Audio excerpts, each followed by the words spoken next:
Hello, everybody, and welcome to Jeff Danger Radio. I'm your host, Jeffrey Danger. The Donald is causing a stir again. The Donald retweeted a GIF that showed up on the subreddit, The Donald.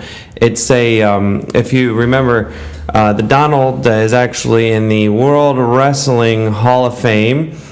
He famously took down Vince McMahon and in a board, what they call a boardroom takeover, what the announcers called a boardroom takeover, and he proceeded to heinously cut Vince McMahon's hair, and then during the wrestling match, he threw some fake air punches, and some Donald Trump supporter went out there and decided to make that a meme of CNN. So he took Vince McMahon's head and put CNN, or I think it maybe even FNN, I'm not sure, fake news network or CNN, and the Donald was throwing air punches and just taking down CNN. Now the media is scrambling, especially CNN, because CNN has been the victim of some reporting on them, which some conservative outlets have actually decided to do a little investigative reporting on their own, and they have gone after their first target was a producer by the name of John Bonifeld. He was the subject of a homosexual honeypot operation, a very flirty young twink, you could call him. I should say a very flirty young male intern used what he had at his disposal, and I think just being flirtatious with John Bonifeld, and actually got John Bonifeld to admit that the CNN's Russia operation, which is influencing the Congress's operation, basically Congress and the investigators have nothing to go on as far as Russia. There's actually zero evidence about the Russia hack. Donald Trump has turned it around on the Democrats by investigating actual voters or actual voting in some of these states where fraud might have occurred, and the Democrats are kind of freaking out about that because maybe there was some illegal voting going on, especially in some of these states that don't have voter ID. I'm not saying it happened, but it's certainly possible. So anyways, CNN supervising reporter John Bonifeld got honeypotted, and here's a little bit of a cut. Edison, if you want to roll the tape. Then why is CNN constantly like Russia this, Russia that? Because it's ratings. Because ratings? Our ratings are incredible right now. But honestly, you think the whole Russia shit is just like bullshit? Could be bullshit. I mean, it's mostly bullshit right now. Like, we don't have any big giant proof. I just feel like they don't really have it, but they want to keep digging. Mm-hmm. And so I think the president is probably right to say, like, look, you are witch hunting me. Like, you have no smoking gun, you have no real proof. And the CEO of CNN said in our internal meeting, he said, good job everybody covering the climate accords, but we're done with it, let's get back to Russia. Then why is CNN constantly like Russia this, Russia that? Because it's ratings.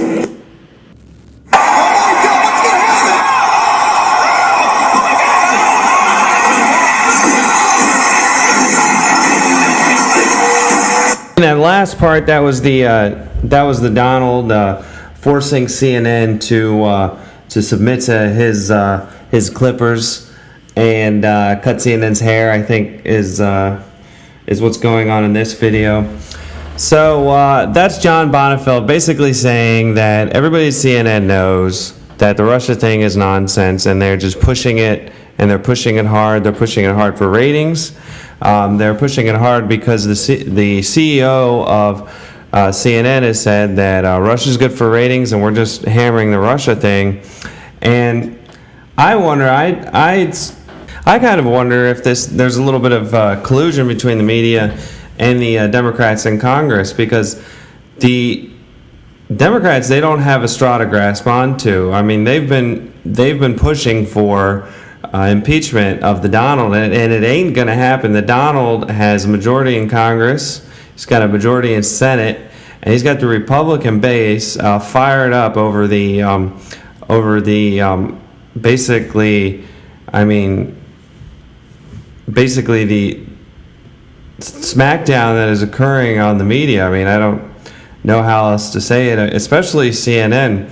Now, there's another video out there of Van Jones, who famously said that after Donald Trump won the election, he said that this is a white lash as opposed to being a backlash, and he said that Van Jones said that he has Muslim friends and they're afraid of breakfast.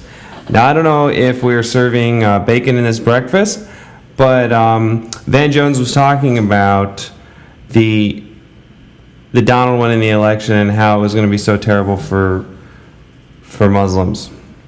So Van Jones was approached in D.C. on the street from somebody, I guess he had recognized from a prior engagement, and it's basically another operative for Project Veritas, which is James O'Keefe's operation. It's an investigative reporting operation to kind of turn around the narrative that the media goes through. And if you've ever flipped through the channels of cable news, you'll find that they're pretty much all talking about the same thing. Whether it's the Russia narrative, whether it's some event overseas, it seems like they're always talking about the same thing. So there's definitely a lot of collusion going on in the mainstream media, and the news reporting especially seems to be coming from the same source. So James O'Keefe turned it around on him, and this is what Van Jones has to say about the Russia operation. Hey, man. We met in Palm Springs a few years back. Good to see you, man. You good? Yeah. How you been? What are you doing? What do you think's going to happen this week? I mean, with the whole Russia thing.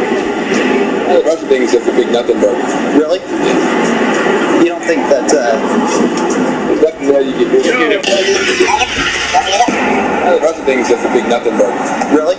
So I don't know if nothing burgers for breakfast, but Van Jones and this other CNN supervising reporter both know that the Russia thing is total nonsense. The CNN producer admitted that all the way from the top, it was coming down that they should continue to push the Russian narrative, whether there was evidence for it or whether there was not evidence for it. And as you have noticed, if you've followed any of this story, which if you watch any news, you probably have, is that any of the sourcing that's come down from CNN, all the sourcing has been completely anonymous. And you wonder, the only thing stopping that CNN report from coming down as a lie is one journalist's ethics, because the whole organization is being told, or has been told, I don't know if they're continue to be, to being told now, but they have been told to follow the Russia story. Now, Donald didn't create the meme, the World Wrestling meme. It's so ridiculous, but he didn't create the World Wrestling meme. One of his supporters created it and he retweeted it. And it's kind of an apt metaphor. I mean, Trump at the moment, specifically with the help of James O'Keefe and the Project Veritas organization, is showing that that CNN is completely fabricating the Russia story. There is evidence that they're fabricating it. There is zero evidence that the Russia story is actually a real story. So, I mean, I would say there's more evidence that it's totally being made up than there is that it's actually a story, and the Democrats in Congress, led by Chuck Schumer, have decided to push the whole narrative, and they've got an investigation going, and they have nothing to show to their supporters. Because remember, everything, in Congress is political, so it's a total political witch hunt, basically, against, Donald Trump. But Donald Trump is the most hated president in history, if you consider, congressional Democrats. They hate him, and his, Democrat supporters, especially the maybe 10 to 20% of the very enthused, very wound up base, the type of base that went to a, that somebody from that base went to a GOP baseball practice and opened fire, and due to his lack of range training, he didn't manage to kill anybody, but Scalise is still in pretty rough shape.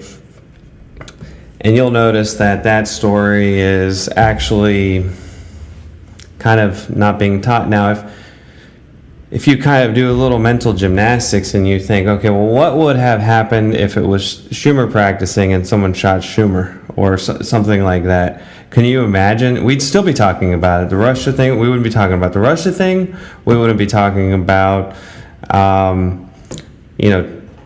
anything but Trump's impeachment, and he inspired somebody to shoot somebody.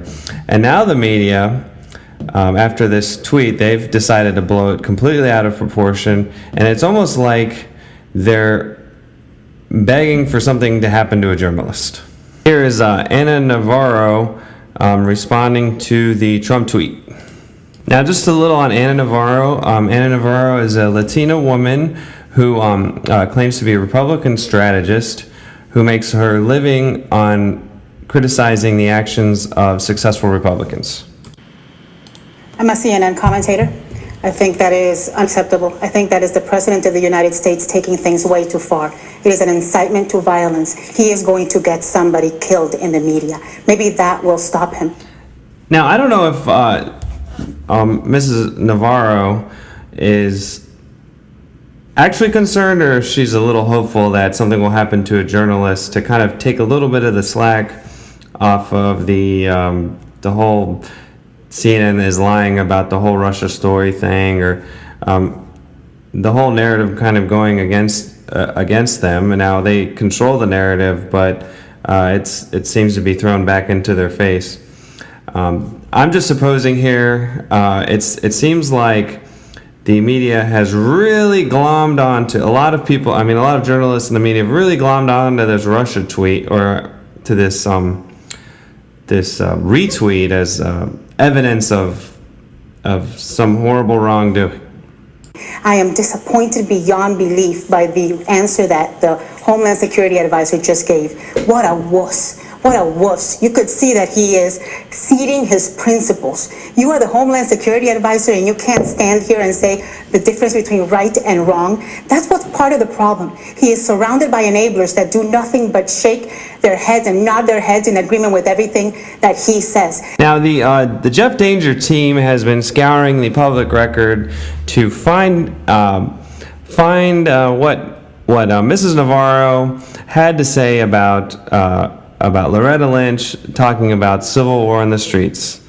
I know that this is a time of great fear and uncertainty for so many people. I know it's a time of concern for people who see our rights being assailed, being trampled on, and even being rolled back. I know that this is difficult, but I remind you that this has never been easy. We have always had to work to move this country forward to achieve the great ideals of our founding fathers. And it has been people, individuals who have banded together, ordinary people who simply saw what needed to be done and came together and supported those ideals, who have made the difference. They've marched, they've bled. Yes, some of them have died. This is hard.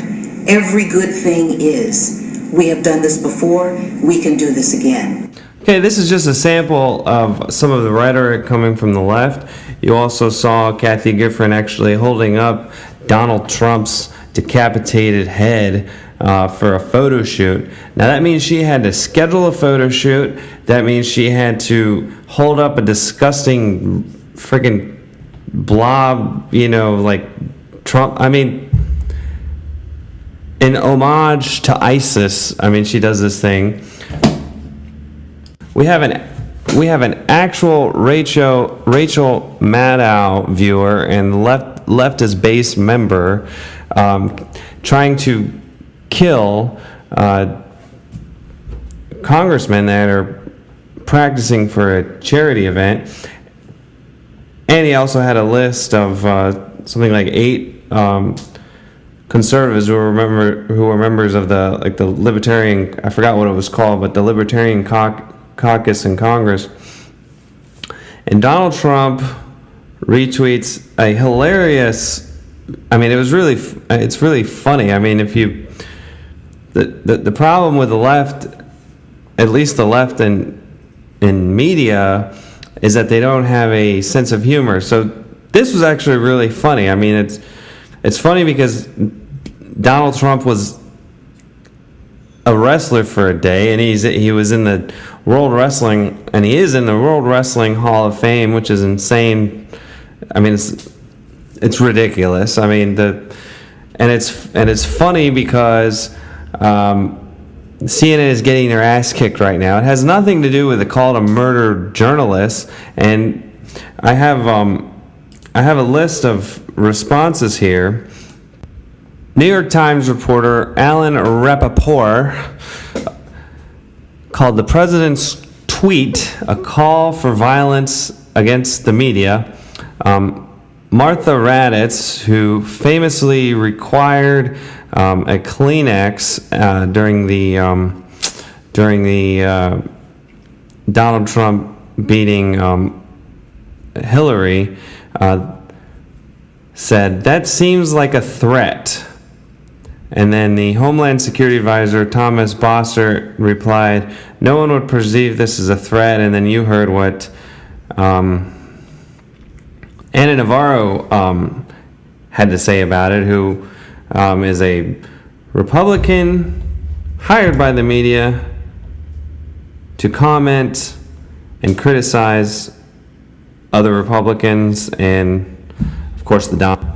The Washington Post headlined its news coverage of the tweet, "Trump appears to promote violence against CNN with a tweet." The Washington Post reporter David Nakamura wrote, "A day after defending his use of social media as befitting a modern-day president, President Trump appeared to promote violence against CNN in a tweet." New York Magazine writer Frank Rich called the president's tweet insanity and an attempt that might be successful to drum up violence against journalists. MSNBC producer Kylie Griffin suggested that the fake video proved wrong.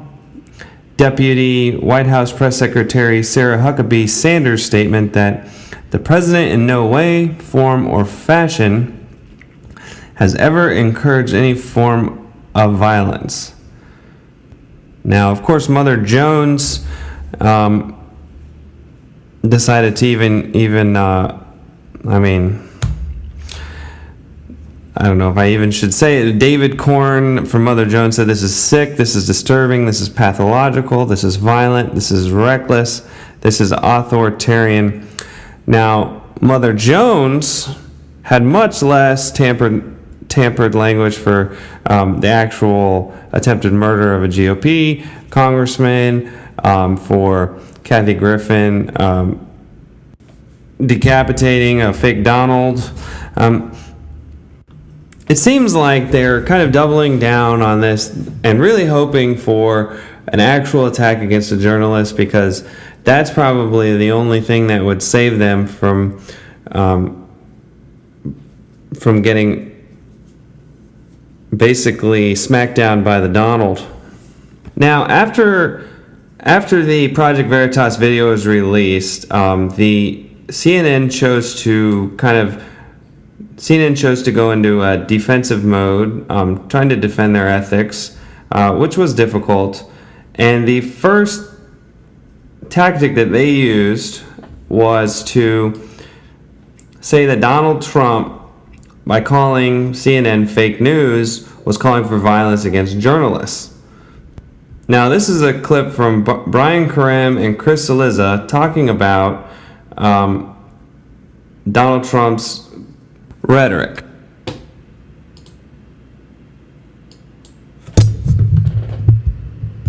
We're not fake media. We're here to do a job. Respect the job, we respect yours. And if you're not going to respect us, we need to speak up. Hey, Chris, I mean, at what point does this become dangerous? And I'm not just talking about dangerous in terms of tearing at the social fabric. I'm talking about dangerous as in a journalist gets hurt. Because I can tell you, working overseas in war zones, you know, people are emboldened. They think they are so important, folks. They think that the only way that you can get information is from the 3 or 4 cable news networks. By the actions of this administration, emboldened by the all-out sort of declaration of war on the media. If I'm getting it in the neck, Chris, I can only imagine what someone like you is dealing with. At what point does this become reckless or irresponsible, Chris? I mean, I don't want to say we're past that point. I will say this, Clarissa. I think it is. I think it is already dangerous what the Trump administration is doing, which is, to Brian's point, they are trying to take an honest mistake, or not even a mistake, and turn it. Now, of course, the honest mistake that Chris Cillizza is alluding to is CNN lying about their Russian investigation and making up the whole thing into the norm as opposed to the rule, as opposed to the exception, which is a very dangerous thing because that's willfully. So in other words, to be critical of their narrative is very dangerous, because there is only one way that you can get information, and that is from Chris Cillizza and Brian Karem and these anchors and anchorettes at news networks. When in reality, the American people, I believe the American people have enough critical thinking skills to think for themselves. And we don't need CNN, and we don't need to be force-fed propaganda from the Democrat Party, and we don't need to be constantly calling for impeachment because we don't like the results of an election. And the Donald is going to use the truth against the mainstream media, and he's going to continue to win because they're not standing on any kind of a foundation. So I want to thank you guys for listening to Jeff Danger Radio. Please feel free to give me shoot me an email at jeffdangerradio@gmail.com, and please like my videos, and I see you next week, and happy 4th of July.